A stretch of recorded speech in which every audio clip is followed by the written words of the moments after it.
Hey cousins, welcome back to the channel. It's your girl Chrissy Pips. Listen, it's been a minute. My son and I did have a bit of a cold, so we were out of commission for 2 weeks, but we're back, right? And today is the 5-minute rule Chrissy Pips challenge.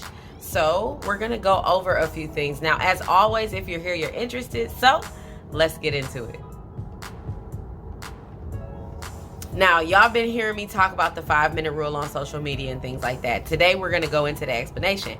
But before we go into what the 5-minute rule is, you need to kind of understand why the 5-minute rule is important and why what you're doing is not necessarily wrong, right? I'm a very big proponent of telling people not to do things, but not telling them why, right? Like, you're an adult. If somebody says no, it should be like no because. So that's what this is. This is the no because, okay? So think about it like this. The way that your brain is set up is it's set up to protect you at all costs. Anything that's uncomfortable, anything that's out of the ordinary, anything that strays from your natural routine, anything that elevates your adrenaline levels, anything that adds that, whatever that chemical is that gets to your brain to say, hey, something is going on that makes us uncomfortable, that makes us uneasy, we need to react to it. Your body is chemically made to protect you, okay? So something as simple as maybe in having a conversation with somebody, and instead of you saying the thing that's on your mind, you beat around the bush, right? Maybe you don't say it, you hesitate, you pause, right? Your brain is going to get that information, and it's going to start using that information, and it's going to start forcing your senses to react to what's going on around you. Like, is it this person? Is it this situation? What is it that's making us feel this way, right? And it's like when you woke up in the morning, you were brushing your teeth, your body didn't stop you from brushing your teeth, because it's that natural comfort there, right? You were cooking, and maybe you were cooking something that had a little pop to it. Maybe you were making some bacon or something and the grease was popping, but your brain didn't stop you from cooking, right? Maybe you got up and got dressed in the morning and threw on your favorite crazy t-shirt. Your brain didn't stop you from like wearing something out of the ordinary. But when you were in that conversation, that hesitation made you react. It made your body react, made your brain react. And that's how we're set up, okay? Now, also, there's something called the spotlight effect. And what that does, your brain, it magnifies things that it could potentially perceive to be as harmful, right? It magnifies risk. It magnifies things that would make you uneasy, so that you feel even more uneasy, so that you don't do them. Okay? Like, don't be mad at your brain. It's set to protect you.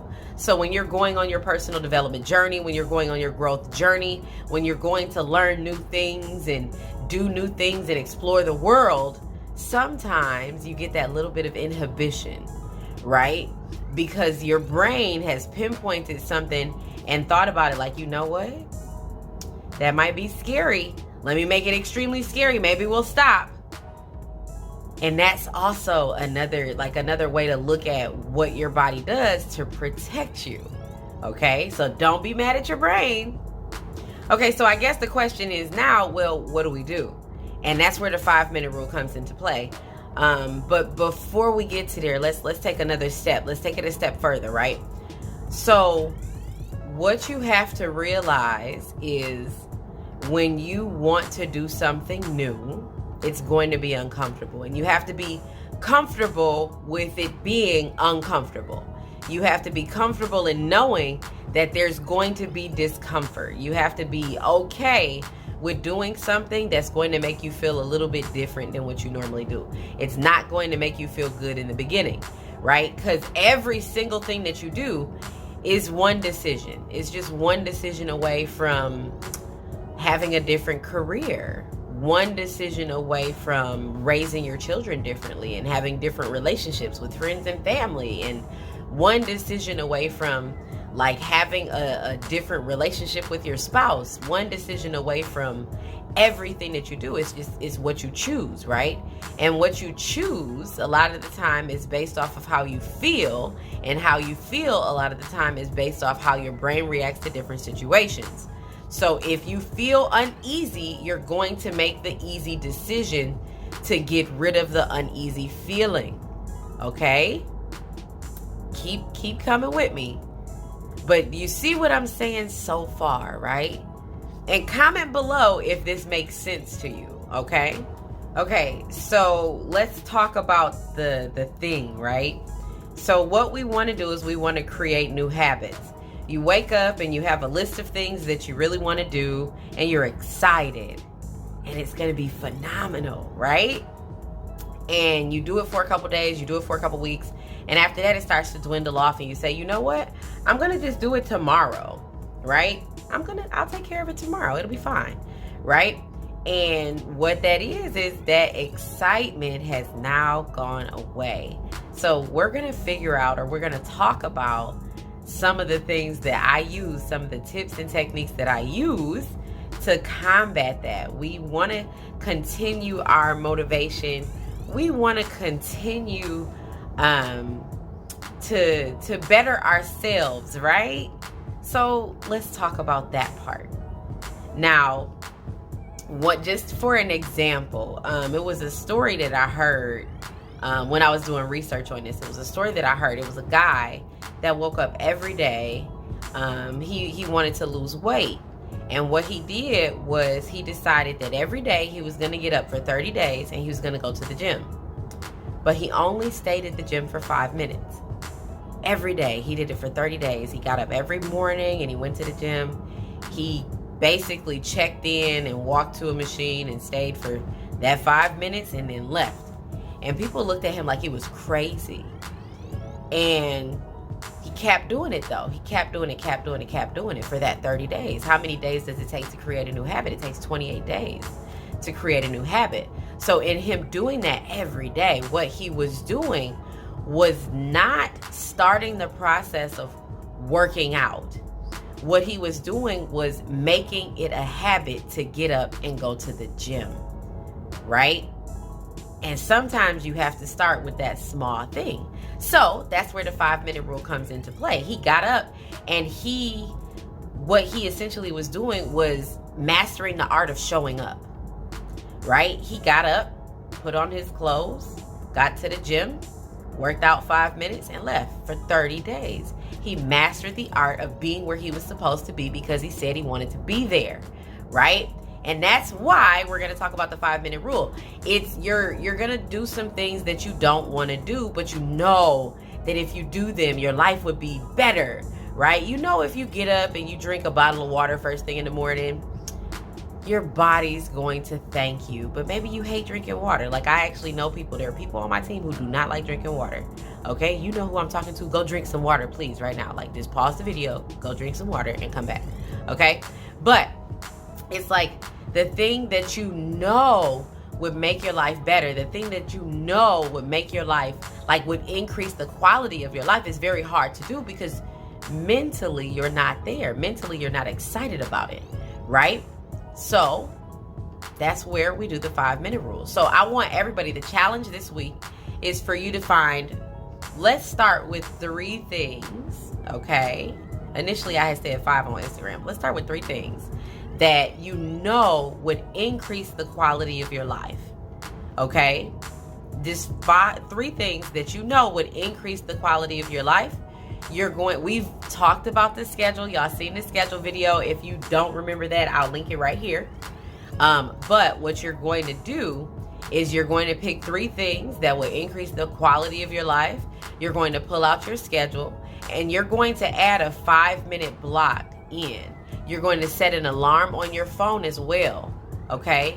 So every day, you're going to do this thing for just 5 minutes, okay? So for me, I don't really enjoy working out in the summertime because workouts for me include walks. Like, I like to walk either at the beginning or the end of my workout. So for me, I'm going to go back to doing the stairs every day for 5 minutes. Just 5 minutes. Yep. And what I'll do is I'll figure out like how long it takes for me to like walk 6 or 7 flights, right? But whatever, that's my thing. I'm going to get back to doing my crunches because I really want my 6-pack back. So I'm going to exercise, right? And that'll be 2 separate 5-minute instances a day. And then I'm going to get through this book that I bought that I've never read from cover to cover. But I'm just going to read 5 minutes at a time, okay? And what I want you to do is I want you to take out a piece of paper. I want you to map out these 3 things. So name them and then map out the 30 days. So if you have college rule paper has 33 lines on it. Put your 3 things, write down that 33 lines, write down the dates, and then done today. Hold yourself accountable. Post it like on your refrigerator, on your mirror in your bathroom, right? Someplace that you're going to see it multiple times a day, okay? That way you can hold yourself accountable for it. This is definitely going to be a longer challenge than normal. However, we're going to do this one, okay? We're going to do it for 30 days. But we're going to talk about our results at the end of the week, okay? So just remember, the idea of the 5-minute rule is to trick your brain into thinking that the task that you want to do is very minuscule. Because we as humans in general make things out to be way more complicated than what they are, right? Yeah, you might want to get in shape, you want to get healthy, and you say, I'm going to go work out at the gym for 45 minutes, right? And you do that for a couple days, and then you decide to do it for 45 minutes every day.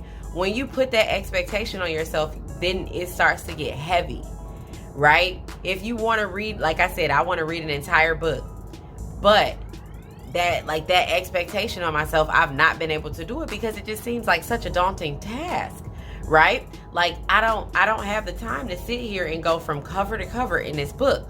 But breaking it down into those 5-minute increments makes it seem less heavy. It's less large. Like it's easier to do because it feels like there's less to do. Although the end result is going to be the same. I'm going to get from cover to cover in the book, but it's cover to cover in 5-minute increments. And the reason why also you're doing the 5-minute rule is to trick yourself into doing things longer. Okay, so what happens is when you're doing the 5-minute rule, what you go through is this process. Well, I'm already here, so I could go just a couple minutes longer. Okay, I've already done 6 minutes because I didn't set a timer. The trick is not to set a timer. But I didn't set a timer. It's already been 7 minutes. So I'll stop here and I'll jot that down. Because remember, you're documenting this journey. You want to write down how many minutes you actually do it. Because the goal is to do 5, but sometimes you might be motivated to do 10 or 15 or 25, right? So document it. And at the end of every week, take a look at how many minutes you've actually done the thing that you didn't want to do that's actually good for you. And see how many minutes you've actually done. And think about it. If it was a new habit that you were trying to form and you said that you were going to do it, but you said, you know what, I'll do it tomorrow. I don't feel like it today. You didn't do any minutes that day. But then we have the 5-minute rule where every day you have 5. You got at least 25 minutes by the end of the week, right? So that's the purpose of this. So go ahead, figure out what those 3 tasks are, jot them down, make yourself a 30-day calendar. Check in with yourself every week. At the end of you could do 7 days or 5 days, and give yourself like break days as well. Sundays are like my self-care day. If you ask me to do something, it could or could not get done. That's my day, right? It's literally my day to not do anything but my toes. Yep. And maybe buy snacks and eat dinner, or eat snacks for dinner because, why not, right? But jot these things down, make yourself a list, hold yourself accountable, and we're going to talk about it in an IG post. I'll post so everybody can talk about their results. We might actually do it on a live like we did the last time. But that is going to be it for this rule. Before I let you guys go, remember I said that there was going to be a bonus? Okay, so the bonus is the 72-hour rule. Now, this is not for creating new habits. This is giving yourself a cool down period. Okay? I want you to use the 72-hour rule going forward for things. If there's something traumatic that has happened, before you respond, if it does not require your immediate attention, give it 72 hours. Because if something traumatic has happened and your emotions are the driving force behind your reaction to it, you might need less emotion to make a more clear decision. So that first 24 hours is going to go by and you're going to feel less excitable about the situation. That 48 hours has went by and you feel less excitable about the situation. Now we're at 72 hours. Let's reevaluate and reassess the situation and then respond based on that cooling down period. Okay? And that doesn't go for just traumatic experiences. That goes for impulse buy purchases as well. So you already know the difference between needs and wants. If there's something that you want, write it down, figure out how much it costs, figure out where to go get it from. But you can't go get it for 72 hours.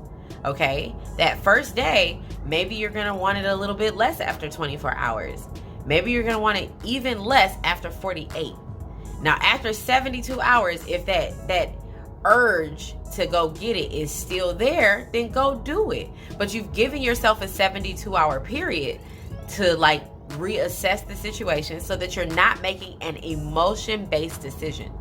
Okay? So that's our bonus, is the 72-hour rule. Before you make any decisions, before you do any big reactions, to just anything traumatic, exciting, whatever, take 72 hours to think about it.